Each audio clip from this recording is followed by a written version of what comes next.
ईश्वर का इंसाफ। मनोहर जी अपने बेटे और बहू के रोज रोज के तानों और झगड़ों से परेशान होकर अपने कमरे में गए और अपना बैग निकालकर उसमें उन्होंने कुछ जोड़ी कपड़े रखे और दुखी मन से अपनी पत्नी की तस्वीर को उठाया और अपने बैग में रखने लगे और सोचने लगे, कितने अरमानों से हमने अपने इकलौते बेटे को पाल पोस कर बड़ा किया था कि हमारा इकलौता बेटा हमारी बुढ़ापे का सहारा बनेगा। उसकी अच्छी परवरिश के लिए खून पसीना एक कर मैंने काम किया। गायत्री, तुम तो चली गई, लेकिन मैं अब रोज रोज के तानों और अपमान से परेशान हो गया हूँ। इतना सोचते हुए उनके आंखों से आंसू निकल पड़े, परंतु फिर सोचने लगे कि नहीं, यह कमजोर पड़ने का वक्त नहीं है। उन्होंने अपनी आंखों के आंसू पोंछ लिया। मनोहर जी ने वृद्धाश्रम जाने का मन बना लिया था। पिछले 6 महीनों से मनोहर जी अपने दोस्त से मिलने वृद्धाश्रम जा रहे थे और इस क्रम में उनके और भी बहुत सारे मित्र बन गए थे। वह वहाँ सभी के साथ बातें करते, योगा करते, चाय नाश्ता करते। घर की अपेक्षा उन्हें वृद्धाश्रम में बड़ा ही सुकून मिलता था। घर की कला से उनका मन छलनी हो गया था। उन्होंने अपने दोस्त श्यामलाल को फोन किया, जो वृद्धाश्रम में रहते थे, और भरे गले से उन्हें बताया कि अब वो भी वृद्धाश्रम में ही रहना चाहते हैं। इतनी बात सुनते ही उनका दोस्त श्यामलाल स्तब्ध रह गया। उनके पास कुछ पूछने के लिए कोई शब्द ही नहीं बचे। मनोहर जी ने केवल इतना ही कहा कि मैं रोज रोज की कलह से परेशान हो गया हूँ और थोड़े ही देर में तुम्हारे पास पहुँच रहा हूँ। जिस समय मनोहर जी अपना घर छोड़कर अपना बैग लेकर निकलने लगे तो उस समय उनके बेटे बहू अपने कमरे में बैठ चाय और नमकीन का आनंद ले रहे थे, परंतु दोनों में से किसी ने नहीं पूछा कि आप यह सामान लेकर कहाँ जा रहे हैं, और न ही किसी ने उन्हें रोकने की कोशिश की। जिल्लत और तिरस्कार भरी जिंदगी से परेशान मनोहर जी वृद्धाश्रम पहुंच गए। थोड़े ही समय में वे वृद्ध आश्रम के परिवेश में रम गए। एक रोज मनोहर जी आश्रम के प्रांगण में टहल रहे थे कि तभी वृद्ध आश्रम के बाहर एक कार आकर रुकी। उस कार से एक नौजवान लड़का उतरा और उसके साथ एक बुजुर्ग महिला थी, जो शायद उसकी माँ थी, और उसका हाथ पकड़कर बाहर निकालने लगा। उस बुजुर्ग महिला की उम्र लगभग 70-75 वर्ष के करीब रही होगी। सर पर पल्लू होने के कारण उसका चेहरा सही ढंग से नजर नहीं आ रहा था। थोड़ी ही देर में कार से करीब 34-35 वर्ष की एक अन्य महिला उतरी, जिसके हाथ में एक बैग था। उस महिला ने वह बैग उस बुजुर्ग औरत के हाथ में थमा दिया और उसके बाद उनसे कुछ बात कहने लगी। वृद्धाश्रम के सभी लोग उस कार से उतरती बुजुर्ग महिला की ओर देखने लगे और सोचने लगे कि आज फिर कोई अभागन माँ इस वृद्ध आश्रम में आई है। आज फिर कोई माँ की ममता अपने बच्चों पर बोझ बन गई है। आज फिर किसी औलाद ने अपने माँ के सपनों को ताड़ ताड़ कर दिया है, जिसने ना जाने कितने जतन से अपने बच्चों को पाल पोस कर पढ़ा लिखा कर बड़ा किया होगा। आज फिर कोई आंखों में आंसू लिए इस प्रांगण में प्रवेश करेगा। वह बुजुर्ग महिला चुपचाप उस अन्य महिला की बात सुन रही थी और फिर वापस वे दोनों कार में बैठकर चले गए और बुजुर्ग महिला वृद्ध आश्रम के बाहर कुछ देर तक वैसे ही खड़ी रही और फिर भारी मन से अपने आंसू पोंछते हुए वृद्ध आश्रम में आ गई। मनोहर जी की ओर देखते ही अपने सर के पल्लू से अपने चेहरे को आंखों तक ढक लेती है, जैसे उनसे वो अपना चेहरा छुपा रही हो, और फिर बिना कुछ कहे महिला विभाग की तरफ चली गई। लेकिन मनोहर जी बार बार इस महिला के चेहरे की ओर देखते जा रहे थे। उन्हें लग रहा था जैसे वह उस महिला को जानते हैं, लेकिन वह पूरी तरह समझ नहीं पा रहे थे कि वह महिला कौन है। अक्सर मनोहर जी देखते कि वह महिला अपने पल्लू से अपना आधा से अधिक चेहरा छुपा कर रखती। मनोहर जी उस महिला से बात करना चाहते थे, लेकिन उन्हें समझ में नहीं आ रहा था कि वह बात करे तो कैसे। लेकिन एक दिन जब वो महिला पेड़ पौधों को पानी दे रही थी और मनोहर जी इस समय टहलने के लिए निकले थे, तभी पेड़ पौधों को पानी डालते वक्त उस महिला के सिर से उसका पल्लू खिसक गया। मनोहर जी उस महिला का चेहरा देखते ही सन्न हो गए। ये तो शारदा जी हैं। उनको अपनी आंखों पर विश्वास नहीं हो रहा था। ना जाने कितने सवालों ने उनके दिमाग को घेर लिया कि तभी उसी समय उनका एक मित्र भी उनके पास आया और बोला, नाश्ते का समय हो गया है और तुम कहाँ टहल रहे हो? सभी लोग नाश्ते की टेबल पर मौजूद थे, लेकिन तुम नहीं थे, इसलिए मैं तुम्हें ढूंढता हुआ यहाँ पहुँचा। और इतने गुमसुम और उदास क्यों हो? क्या कोई बात है, कोई परेशानी है तो मुझे बताओ। अरे नहीं, कुछ भी तो नहीं, थोड़ा टहलने के लिए बाहर निकल आया था, बस अभी आने ही वाला था। अब मनोहर जी के दिलो दिमाग में ढेरों सवाल उमड़ रहे थे। वे उनसे पूछना चाहते थे कि आखिर ऐसा क्या हुआ कि उन्हें यहाँ आने की नौबत आ गई। उनका तो बड़ा पूरा परिवार था और हमेशा कहती थी कि वह अपने बेटे बहू के साथ बहुत खुश है। फिर आज ऐसा क्या हो गया?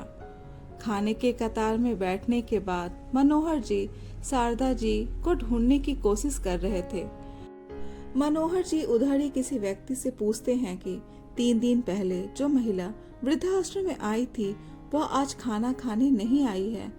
उन्होंने बताया कि वह माताजी आज बहुत दुखी हैं और सुबह से अपने कमरे में बैठकर रोई जा रही हैं, इसलिए उन्होंने खाना खाने से मना कर दिया है। परेशान भी क्यों ना हो, आखिर जो उनके बेटे बहू ने उनके साथ किया है ऐसा तो कोई दुश्मन के साथ भी ना करे। वो बार बार अपने घर को याद कर रही हैं, तो उनका खाना उनके कमरे में ही भिजवा दिया गया है और दिन भर उनका ध्यान भटकाने के लिए उन्हें बगीचे के काम में लगा दिया गया। यह सब सुनकर मनोहर जी का मन परेशान हो गया। वो जानना चाहते थे कि आखिर शारदा जी के साथ हुआ क्या है, इसलिए शाम को मनोहर जी शारदा जी के कमरे में पहुंच गए। मनोहर जी को अपने सामने खड़ा देखकर शारदा जी थोड़ा अचंभित हो गई।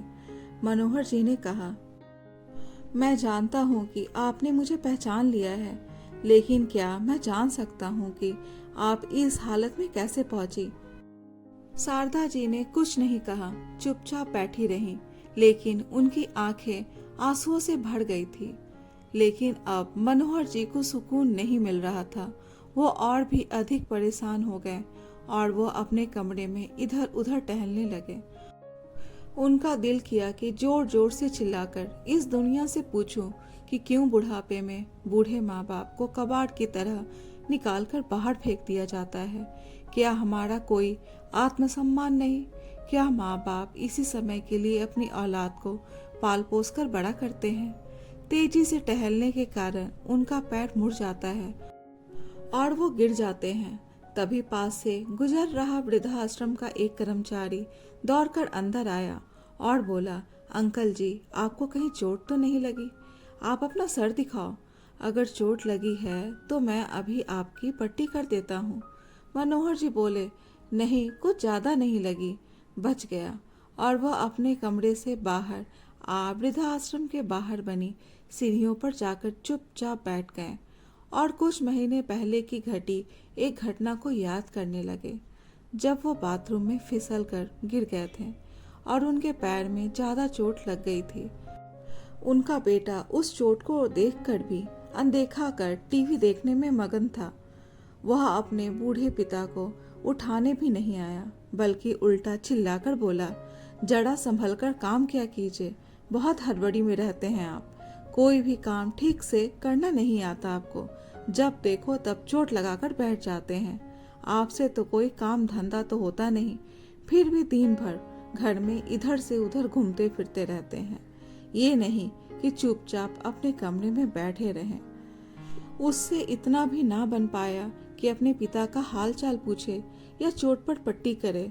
उस दिन अपने बेटे के मुंह से इतने कठोर शब्द सुन उनका दिल रो उठा था।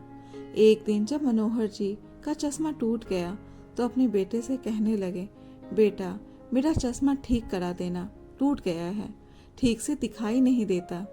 इतनी बात सुनते ही बहू बीच में जोर से चिल्ला पड़ी।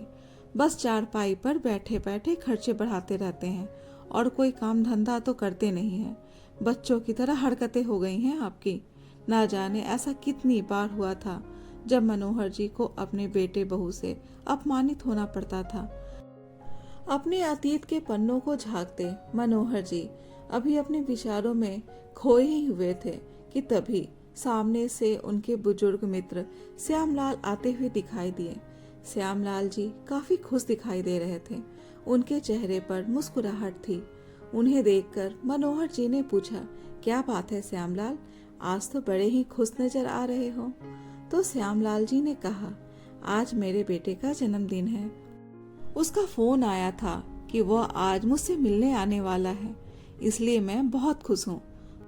बहुत दिनों बाद आज अपने बेटे को देखूंगा। श्यामलाल जी की बात सुनकर मनोहर जी कुछ परेशान से हो गए और अपने मित्र से बोले, जिस बेटे ने तुम्हारी यह हालत कर दी, तुम्हें वृद्धा आश्रम में छोड़कर चला गया, साल में केवल एक बार कुछ देर के लिए तुमसे मिलने के लिए आ रहा है, तुम उस बेटे के लिए खुश हो रहे हो। तभी श्यामलाल जी बोले, मैं तो इसी से खुश हूँ, मेरे लिए यही बहुत बड़ी बात है। लेकिन मनोहर जी उनसे नाराज होकर अपने कमरे में जाकर बैठ गए और सोचने लगे कि यह किस्सा केवल मेरे साथ या शारदा जी के साथ का ही नहीं है, बल्कि वृद्धाश्रम में रहने वाले हर एक बुजुर्ग की कोई न कोई कहानी है और सभी की जिंदगी में वृद्धाश्रम में रहने के पीछे कोई न कोई वजह जरूर है। बिना किसी वजह के अपनी मर्जी से कोई व्यक्ति वृद्धाश्रम में रहने नहीं आता, जब तक कि एक व्यक्ति अंदर तक नहीं टूट जाता है, तब तक वो यहाँ आने के लिए मजबूर नहीं होता। लेकिन देखो, सभी वृद्ध लोग अपनी उन कड़वी यादों को भूलकर अपनी जिंदगी को यहाँ बिताने के लिए मजबूर हैं। कुछ लोग समय के हिसाब से स्वयं को ढाल लेते हैं और कुछ खुश रहने की कोशिश करते हैं, जबकि कुछ लोग मेरे जैसे हैं जो हमेशा ही अपने बच्चों को, अपने बेटे बहू को, अपने पोते पोती को याद करके आंखों से आंसू बहाते रहते हैं। बार बार अपने घर परिवार को याद करते हैं। मन में अपने घर के लिए लगाव भी है, लेकिन उसी घर में रहने वाले बेटे बहू के दिए हुए घाव भी हैं। उनके दिल के जख्म नासूर बनकर उनके आत्मा तक छलनी किया जाता था। उस कष्ट, उस पीड़ा को सोच उनकी आंख आंसुओं से डबडबा गई। उसी समय वृद्धा आश्रम का एक व्यक्ति उनके पास आया और उन्हें बताता है, आपका बेटा और बहू आपसे मिलने आए हैं और साथ में आपका पोता भी है। यह बात सुनकर मनोहर जी हैरान हो गए। साथ में उनके चेहरे पर नफरत के भाव भी आ गए। उन्होंने अपने आंसू छिपाते हुए वृद्धाश्रम के ऑफिस में जाते हुए सोचते हैं कि आज मेरे बेटे को मेरी याद कैसे आ गई। जब ऑफिस में गए तो उस समय उनका 4 वर्ष का पोता टोबू उन्हें देखते ही दादू दादू बोलते हुए झट से उनकी ओर दौड़ा और उनकी टांगों से चिपक गया। मनोहर जी की आंखों से आंसू छलक पड़े। अब तक मन मारकर वृद्धाश्रम में जैसे तैसे जी रहे थे, लेकिन अपने पोते को देखते ही उनका दिल कमजोर पड़ने लगा। परंतु फिर अचानक दिमाग में विचार आया कि यह वक्त मजबूती से अपने निर्णय पर टिके रहने का है। ऐसा सोचते हुए गुस्से से अपने बेटे को देखते हुए बोले, तुम यहाँ क्या करने आए हो? चले जाओ यहाँ से। मुझे किसी से मिलने की कोई जरूरत नहीं है। मैं यहाँ बहुत खुश हूँ। अपनी जिंदगी बड़े आराम से काट रहा हूँ। कम से कम यहाँ मेरे साथ कोई हंसने बोलने वाला तो है। वो पिताजी, दरअसल बात यह है कि आज टोबू का जन्मदिन है और हमने घर पर पार्टी रखी है। टोबू की खुशी इसी में है कि आप भी उसके जन्मदिन पर उपस्थित रहें। यदि आप आएंगे तो आपके पोते को बहुत अच्छा लगेगा। तभी मनोहर जी बोले, देखो, मैं वो घर छोड़ चुका हूँ और अब मैं वहाँ दोबारा नहीं जाना चाहता। तो बेटा बोला, पिताजी घर चलिए, वो आपके मित्र भी पार्टी में आ रहे हैं। मैंने उन्हें भी बुलाया है और सभी रिश्तेदार, आस पड़ोस वाले भी आएंगे। सब लोग आएंगे, आपके बारे में पूछेंगे तो हम क्या कहेंगे? तभी मनोहर जी बोले, अच्छा तो आज मुझे अपने बेटे के जन्मदिन के लिए बुलाने नहीं बल्कि अपनी इज्जत को बचाने के लिए तुम लोग बुलाने आए हो। सभी रिश्तेदार आएंगे तो पूछेंगे तुम्हारे पिताजी कहाँ हैं, तो तुम क्या जवाब दोगे? इसलिए तुम मुझे बुलाने आए हो। तुम दोनों अभी के अभी चले जाओ यहाँ से, मैं कहीं नहीं जाने वाला हूँ। तुम लोग कितने स्वार्थी हो गए हो, जरूरत पड़ी तो बुलाने आ गए, वरना इतने महीनों से मैं यहाँ वृद्धा आश्रम में हूँ तो एक बार भी मिलने के लिए नहीं आए और ना ही एक बार भी मेरी खबर लेने की जरूरत समझी। अरे मिलना तो दूर की बात है, यह भी नहीं पूछा कि आप घर छोड़कर वृद्धा आश्रम में रहने क्यों चले गए। इतनी भी खबर ना ली कि मैं मर गया हूँ या जिंदा हूँ। आज जरूरत पड़ी तो हाथ जोड़कर मुझे लेने आ गए हो। नहीं, अब से यही मेरा घर है, मैं कहीं नहीं जाऊंगा। ऐसा कहते हुए मनोहर जी अपने कमरे की ओर जाने लगे। तभी बेटा और बहू दोनों ने आपस में प्लान बनाया कि पिताजी ऐसे नहीं मानेंगे, कुछ तो उपाय करना पड़ेगा, तभी हम इन्हें घर लेकर जा सकेंगे और रिश्तेदारों के ताने सुनने से बच सकेंगे। इसलिए दोनों रोनी सूरत बनाकर मनोहर जी के पास गए और गिड़गिड़ाते हुए कहने लगे, पिताजी माफ कर दो, आपके पोते का जन्मदिन है, क्या आपको अपने पोते की खुशियों में शामिल होने का भी मन नहीं कर रहा? क्या आप अपने पोते को खुश देखना नहीं चाहते हैं? इतनी बात सुनकर मनोहर जी का दिल पिघलने लगा। तभी टोबू बोला, चलो ना दादू, बहुत मस्ती करेंगे। अपनी पोती की बात सुनकर मनोहर जी खुद को रोक नहीं पा रहे थे, परंतु बेटा और बहू की करतूत की वजह से वो घर नहीं जाना चाहते थे। लेकिन टोबू ने कहा तो घर जाने को तैयार हो गए। फिर बोले, लेकिन मेरी एक शर्त है, मैं घर पर चलूंगा और ऐसे ही टोबू के जन्मदिन के बाद मुझे वृद्धा आश्रम वापस लौटना है और तुम लोग मुझे वृद्धा आश्रम तक छोड़ने आओगे। बेटा बहू इस बात के लिए तैयार हो जाते हैं। टोबू का जन्मदिन बहुत धूमधाम से मनाया जाता है। सभी रिश्तेदार और आस पड़ोस के लोग बहुत अच्छे से मिलते जुलते हैं। मनोहर जी के पुराने मित्र भी आज उन्हें बहुत दिनों बाद मिले, परंतु उन्होंने किसी से कुछ भी नहीं कहा और हंसते मुस्कुराते हुए पूरी पार्टी का आनंद उठाया। परंतु उनके मन में कुछ विचार चल रहे थे। सोच रहे थे कि कल अपने बेटे बहू को जो सरप्राइज मैं देने वाला हूँ, उसकी तो उन्होंने कभी सपने में भी कल्पना नहीं की होगी। जब पार्टी खत्म हुई तो काफी रात हो चुकी थी। उस समय मनोहर जी घर पर ही रुक गए और जब अपने कमरे में सोने गए तो अपनी पत्नी गायत्री की यादों में खो गए। अरे एक रोटी और लीजिए, अभी गरम गरम सेक रही हूँ। आपको तो गर्मा गर्म रोटियां बहुत पसंद है, एक रोटी और मेरे कहने पर खा लीजिए। आप खाते हैं तो मेरे तन को लगता है। नहीं गायत्री, अब पेट भर गया, कितना खिलाओगे तुम? अपनी पत्नी को याद करते करते मनोहर जी सोचने लगे कि एक गायत्री थी जो मुझे एक गिलास पानी भी खुद से उठाने नहीं देती थी, और एक उसकी बहू है जिसने मुझे एक एक रोटी के लिए भी तरसा दिया। छोटे से छोटा काम भी मुझ पर डाल देती थी। सब्जी लाने से लेकर घर की साफ सफाई तक सारा काम मुझसे करवाती थी। मुझे वो काम करने में भी कोई हर्ज, कोई तकलीफ नहीं थी, परंतु सब करने के बावजूद भी अगर घर में इज्जत ना मिले तो ऐसी जिंदगी किस काम की? अपनी पत्नी की यादों में खोए पता नहीं कब उनकी आंख लग गई और सुबह जब सोकर उठे तो देखा बेटा और बहू दोनों तैयार खड़े थे। मनोहर जी उन्हें देखकर हैरान थे और अपने बेटे बहू की मनसा को अच्छी तरह से समझ रहे थे कि कहीं पिताजी हमेशा के लिए यहीं रुकने का मन न बना ले। इसीलिए जल्द से जल्द उन्हें वृद्धाश्रम में छोड़ देना ही उचित होगा। इसलिए वह भी जल्दी से नहा धोकर तैयार हो जाते हैं। जैसे ही वृद्धाश्रम में जाने के लिए गाड़ी में बैठने लगते हैं, वह देखते हैं कि उनकी बहू के चेहरे पर एक संतुष्टि भरी मुस्कान थी। मन ही मन सोचने लगा कि चलो बेटा, आज तुम्हें जो सरप्राइज दूंगा उसके बाद से तुम दोनों वृद्धाश्रम का नाम लेना भी भूल जाओगे। मनोहर जी ऐसा सोचकर कार में बैठ जाते हैं। एक पल को अपने घर को निहारते हैं। फिर सोचते हैं कि चलो ठीक है, जहाँ मन को तसल्ली मिले उधर ही रहना चाहिए। यहाँ तो बेटे बहू को मुझे भगाने की बहुत जल्दी है, तो रहकर भी क्या करूँगा।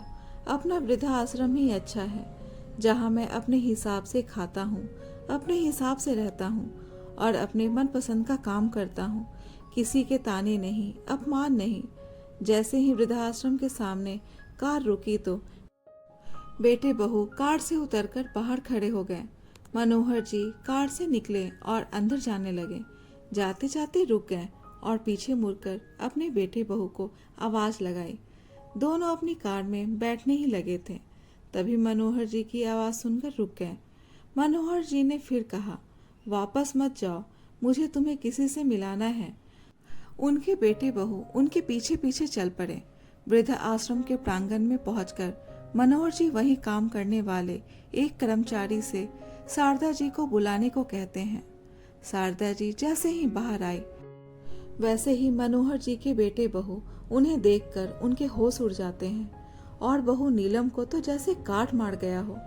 उसे उसकी आंखों पर विश्वास नहीं हो रहा था और दौड़ते हुए शारदा जी के गले लग गई और फूट फूट कर रोने लगी और बोली, आप यहाँ क्या कर रही हो?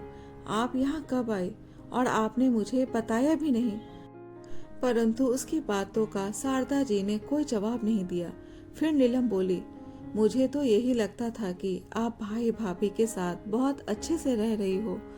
कल ही मेरी भाभी से बात हुई थी, उन्होंने भी नहीं बताया कि तुम वृद्धा आश्रम में हो। मैं तुम्हारे बारे में भाभी से कितने दिनों से पूछ रही थी कि माँ से बात नहीं हो रही, माँ कहाँ है, एक बार तो मेरी बात करवा दो। तो भाभी ने कहा कि तुम तीर्थ यात्रा पर गई हो, इसलिए मेरी तुमसे बात नहीं हो पाएगी और मैंने भी मान लिया कि तुम तीर्थ यात्रा पर गई हो। लेकिन मुझे क्या पता था कि उस जालिम औरत ने तुम्हें वृद्धा आश्रम में छोड़ दिया है। अपनी बेटी की बात सुनकर शारदा जी के आंखों से झरझर आंसू बहने लगे और बोली, बेटा तुम्हारे भाई भाभी झूठ बोल रहे थे। मुझे 1.5 महीने पहले ही वो वृद्धा आश्रम में छोड़कर चले गए। लेकिन माँ, आप मुझे फोन करके बता भी तो सकती थी, मैं तुरंत यहाँ पहुँच जाती। उन लोगों की हिम्मत कैसे हुई मेरी माँ के साथ यह सब करने की। इतना कहते हुए नीलम अपनी माँ से लिपट गई। मैं तुम्हें फोन करके कैसे बता सकती थी? जिस दिन वृद्धाश्रम में आई मैंने तुम्हारे ससुर जी को यहाँ देखा। इसका मतलब तो यह हुआ कि तुम में और तुम्हारी भाभी में कोई भी फर्क नहीं है। मैं तुम्हें फोन करके तुम्हारे भाई भाभी की करतूत के बारे में क्या बताती? इतना कहते हुए शारदा जी ने उसे अपने से अलग कर दिया। तुम मेरी बेटी कहलाने के लायक ही नहीं हो, इसलिए मुझसे दूर रहो। यदि मेरे बेटे बहू ने मुझे घर से निकाला है तो मेरी बेटी ने भी अपने ससुर को घर से निकाला है, तो कुल मिलाकर मेरी दोनों औलादें ही नालायक निकली।